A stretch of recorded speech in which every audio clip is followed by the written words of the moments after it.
अगर आप गहरे ध्यान का अनुभव करना चाहते हैं तो जो आदतें मैं आपको बताने वाला हूँ, अगर वो आप छोड़ देते हैं, आप त्याग देते हैं, तो आप ध्यान में आसानी से उतर पाएंगे। और अगर एक बार आप ध्यान में उतर गए तो फिर आनंद ही आनंद है, मन में शांति ही शांति है। आखिर वो कौन सी आदतें हैं जो ध्यान में रुकावटें पैदा करती हैं? चलिए इस कहानी के माध्यम से समझते हैं। बात उस समय की है जब भगवान बुद्ध नगर नगर घूमकर ध्यान का प्रचार कर रहे थे। इसी काम के लिए उन्होंने बहुत से भिक्षु को शिक्षा देकर और ज्ञान देकर अलग अलग दिशाओं में भेज दिया था, जो बुद्ध की तरह ही अलग अलग नगरों में उनकी सीख और उनके ज्ञान का प्रचार और प्रसार कर रहे थे। ऐसे ही एक बौद्ध भिक्षु उत्तर भारत के गांव में आया हुआ था। वहां पर रहकर वो गांव वालों को ध्यान की शिक्षा दिया करता था और वहीं से भिक्षा मांगकर खाया करता था। वो सुबह और शाम गांव के लोगों को बुलाकर ज्ञान के ऊपर उपदेश और ध्यान की प्रक्रिया करवाता था। ऐसे ही एक दिन चंद्र नाम का युवक अपने बहुत सारे मित्रों के साथ वहां पर ध्यान करने के लिए आता है, लेकिन 10 दिन तक ध्यान लगाने के बाद भी उसके अंदर कोई आनंद पैदा नहीं हुआ। इससे उसका मन ध्यान से हटने लगा। लेकिन चंद्र बहुत ही दृढ़ संकल्पी आदमी था। वो कैसे भी करके ध्यान की अवस्था को प्राप्त करना चाहता था। इसीलिए एक दिन संध्या समय उसने उस बौद्ध भिक्षु से सवाल पूछा। चंद्र ने कहा कि गुरुदेव, आप हमें ये तो बताते हैं कि ध्यान करते समय किस तरह की जीवन शैली अपनानी चाहिए, क्या काम करने चाहिए, क्या आदतें अपनानी चाहिए। आप हमें सब कुछ बताते हैं, लेकिन फिर भी मैं ध्यान में नहीं उतर पा रहा हूँ। क्या आप मुझे वो आदतें, वो चीज़ें बताने की कृपा करेंगे जो मुझे ध्यान के लिए अपने जीवन से हटा देनी चाहिए? मतलब वो आदतें जो मुझे ध्यान के लिए छोड़ देनी चाहिए। यह सुनकर वो बौद्ध भिक्षु कहता है कि अक्सर इंसान को लगता है कि मैं ये करके ध्यान में बैठूंगा और ध्यान में बहुत गहरा उतर जाऊंगा, और वो जब 1 घंटे ध्यान करता है तो उसे कुछ गहराई हासिल नहीं होती। अब समझने की बात यह है कि ध्यान कोई खेल, कोई काम नहीं है जो आपको 1 घंटे में ही करना है। ध्यान जीवन जीने की शैली, जीवन जीने का तरीका है। इसलिए जीवन के हर कार्य में ध्यान का होना बहुत जरूरी है, वरना तो आप 1 घंटे ध्यान में कुछ भी हासिल नहीं कर पाएंगे। अक्सर लोग ध्यान की एक दिनचर्या बना लेते हैं। वो सुबह और शाम रोज ध्यान करते हैं, लेकिन वो ध्यान तभी कारगर होगा जब आप दिन में काम करते वक्त, उठते बैठते वक्त, पीते वक्त भी ध्यान के बारे में समझते रहते हैं। और उसी जीवन शैली के कारण आपका वो 1 घंटे का ध्यान गहरा बनेगा।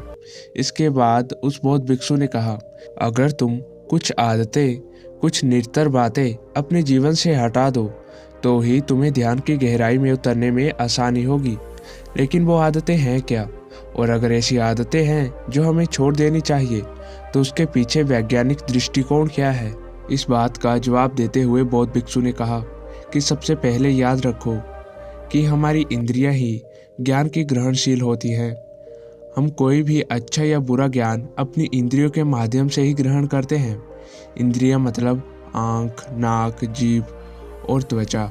आँखों से हम देखते हैं, कानों से हम सुनते हैं, और इसी तरह से और सारी इंद्रियों के द्वारा हम ज्ञान ग्रहण करते हैं। तो ये बात यहाँ पर समझने की होती है कि हमारी इंद्रियां क्या ग्रहण कर रही हैं। हमें सचेत होना पड़ेगा, हमें सतर्क होना पड़ेगा कि हमारी आंखें क्या देख रही हैं, हमारे कान क्या सुन रहे हैं।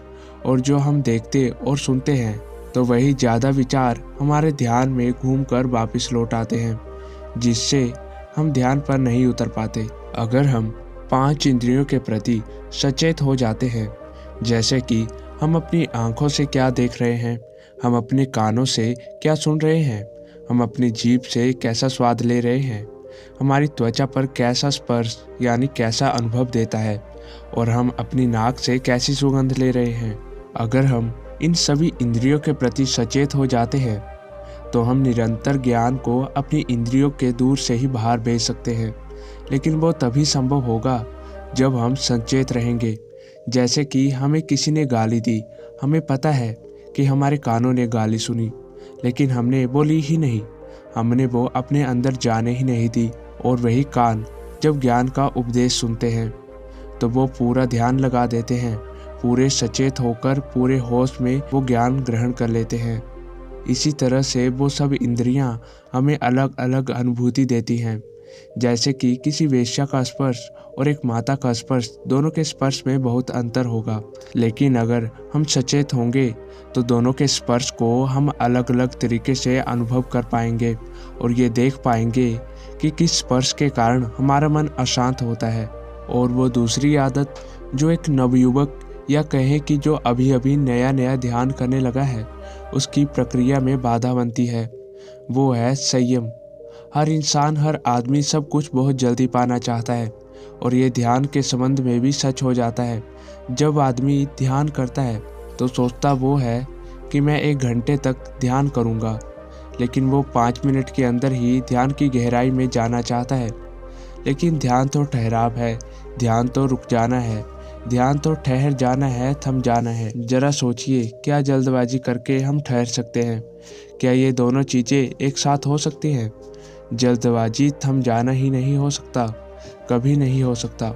अगर आप जल्दबाजी करेंगे तो आप कभी ठहर नहीं सकते, और अगर आप ठहर जाते हैं तो आप कभी जल्दबाजी नहीं कर पाएंगे। इसीलिए ध्यान में गहरे उतरने के भाव को, ध्यान के कुछ हासिल करने के विचार को, सोच को त्याग दो, उसको छोड़ दो, क्योंकि वही विचार, वही अनुभूति तुम्हें ध्यान की गहराई में जाने से रोक देगी। कुछ हासिल करने की सोच लेकर यहाँ पर कुछ हासिल नहीं होता। खाली हाथ लौट जाओगे और बाद में पछताओगे कि मैंने तो मेहनत की पर फिर भी ध्यान से कुछ हासिल नहीं हुआ। लेकिन ऐसा था नहीं, क्योंकि तुम कुछ पाने के मकसद से गए थे, इसलिए तुम्हें कुछ नहीं मिला। और जिस दिन तुम कुछ पाने के मकसद से नहीं, कुछ देने के मकसद से ध्यान करोगे तो तुम ध्यान की गहराइयों को छू पाओगे। तो तुम्हें अनुभूति होगी कि ध्यान क्या है और ध्यान का आनंद क्या है। इसलिए संयम रखो, सब्र रखो। सब्र का फल हमेशा मीठा होता है। ये हमने सुना तो है, लेकिन कभी अमल नहीं किया। लेकिन अगर जीवन के आनंद को अनुभव करना है तो संयम और सब्र ये आपको अपनाना होगा और जल्दबाजी की आदत छोड़नी होगी। कोई भी काम करे, कुछ भी काम करे, आराम से, शांत भाव से, कुछ जल्दबाजी करने की ज़रूरत नहीं है, क्योंकि आपके जल्दबाजी करने से या संयम रखने से उस काम में कोई फ़र्क नहीं पड़ेगा। वो काम फिर भी पूरा होगा, हो सकता है उसमें वक्त थोड़ा ज़्यादा लग जाए, लेकिन वो वक्त ही आपके लिए ध्यान का रूप बन जाएगा। इसलिए संयम रखें, सब्र रखें और सब्र से ही काम करें। तीसरी आदत जो आदमी को गहराई में उतरने के लिए छोड़ देनी चाहिए, वो है कि ज़्यादा लोगों से दोस्ती। आपको ये सुनने में यह अजीब लग रहा होगा। आपको तो लगता होगा कि ज़्यादा से ज़्यादा दोस्ती करने से हमारा वर्चस्व फैलेगा, लोग हमें जानेंगे। लेकिन ध्यान के संबंध में ये आदत आपके रास्ते में बाधा बन सकती है। अब सोचिए, ज़्यादा लोगों से दोस्ती कैसे बाधा बन सकती है? जब आप ज़्यादा लोगों से दोस्ती रखते हैं, इसका मतलब है कि आप अपने एकांत का आनंद ही नहीं उठा पा रहे। आपको खुश रहने के लिए, जोश में रहने के लिए और लोगों की सहायता चाहिए होती है, और इसलिए आपने बहुत से लोगों से दोस्ती बना रखी है। लेकिन वो दोस्त या दोस्ती आपको अपने एकांत तक नहीं पहुंचा सकता, आपको आपके आनंद तक नहीं पहुंचा सकती, क्योंकि वो दोस्ती आज नहीं तो कल खत्म हो जाएगी। उसके बाद आपको अकेले ही रहना पड़ेगा। तो क्यों ना आज से ही मैं अपने अकेलेपन को स्वीकार कर लूं और अपने एकांत की यात्रा शुरू करूं। और इस संबंध में एक और समस्या पैदा होती है। तुम्हें ज़्यादा समय उनके साथ बिताना पड़ता है, उनको खुश करने के लिए तरह तरह के काम करने पड़ते हैं। और यही बात लागू होती है ज़्यादा प्रेम संबंधों में। जो आदमी बहुत ज़्यादा प्रेम संबंध रखता है, मतलब बहुत ज़्यादा औरतों के साथ संभोग करता है, उनके साथ रहता है, ऐसे आदमी के चित्त से भी शांति गायब हो जाती है, क्योंकि उसका दिमाग और उसका मन उसी तरफ बढ़ता रहेगा, उसी की ओर आकर्षित रहेगा। और आज नहीं तो कल जब वो ध्यान में बैठेगा तो उन्हीं के चित्र, उन्हीं दोस्तों के, उन्हीं औरतों के बार बार हमारे ध्यान में घूमते रहेंगे। इसलिए कम लोगों से दोस्ती रखो। ऐसे लोगों से दोस्ती रखो जो ध्यान की तरफ अपनी यात्रा तय कर रहे हों, ताकि आप उनके साथ बैठो तो आपकी चर्चाएं व्यर्थ ना हो। किसी दूसरे से उम्मीद या आकांक्षा आपको हमेशा दुख देगी। चौथी आदत, दूसरों को खुश करना बंद कर दो। यानी जब आप नहीं चाहते कि मैं उस काम को करूं, क्योंकि उससे मुझे दुख मिलता है, पर हम दूसरों की खुशी के लिए वह काम कर देते हैं।